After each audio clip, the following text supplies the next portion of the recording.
However, if we look at the state of the world today, Muslims are silent. And when we hear stories of these kinds of people, Mahmoud al-Ghaznawi, and it's inspiring. We say, man, it's incredible. Right? Look at this amazing human person, right? Like, how is he able to accomplish all of this? How is he able to say no to probably tens of millions of dollars being laid at his feet? Just to say, no, I'm going to destroy this idol. I'm a Muslim, I will never let this idol stand. Like, we think that's incredible, like that kind of legacy. But what is it that drives a person to do that? And why is it that we don't find that today? Because you look around the world, right? All of us, mashallah, is a very diverse crowd here. Masjid al-Fajr has always had a very diverse crowd. Seriously, all the countries that we're from, all the so-called leaders, right? Very silent. Not only are they silent, but they are complicit in genocide. And you wonder why that's the case. What happened? Where does this weakness of the ummah come from? Where does the weakness of the ummah come from? And it's not just seen there, it's seen locally. You know, there's a story from, I mentioned a story, this was Mahmoud al-Ghaznawi, was from 1,000 years ago, 999 years ago. I'll tell you a story from 100 years ago, 100 years ago. In the year 1916, Shaykh al-Hind Mahmoud al-Hassan, rahimahullah, Shaykh al-Hind Mahmoud al-Hassan, you know, he was a great scholar from India, and he collected with him a number of other scholars and students of knowledge, and they started something called the Silk Letter Rebellion. Okay, so this was a rebellion against what was a British Raj at the time. So the British, the colonizing forces, had taken over India for many, for centuries. And they were oppressing Muslims greatly. Why? Because Muslims are the ones who actually stood up against them. And so he realizes, he's like, we have to fight back against these people. We can't just tolerate this.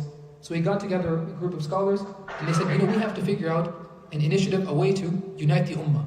How can we all work together? Because the Muslims are being attacked. This was a century ago. Muslims are being attacked and just picked apart.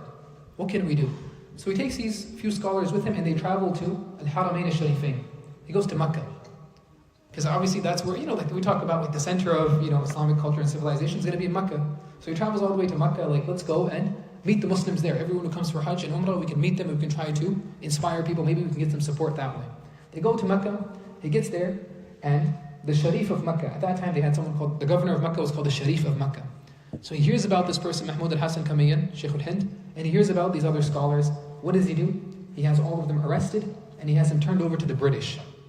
And we talk about khiyana, we talk about deception, right? We talk about treachery, stabbing your Muslim brothers in the back, sisters in the back. I mean, look at that. He had them arrested. He said that, hey, these people are over here trying to incite a rebellion against you in India. Grab them and imprison them. So the British come in and they arrest them.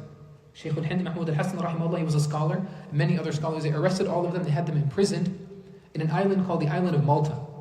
So they imprisoned this island, and he spends 4 years there, 1916 to 1920. Now imagine, we just finished Ramadan, we had Eid. MashaAllah, you guys have an Eid program tomorrow. Masjid is going to be full, everyone's going to be here, all your friends and your family.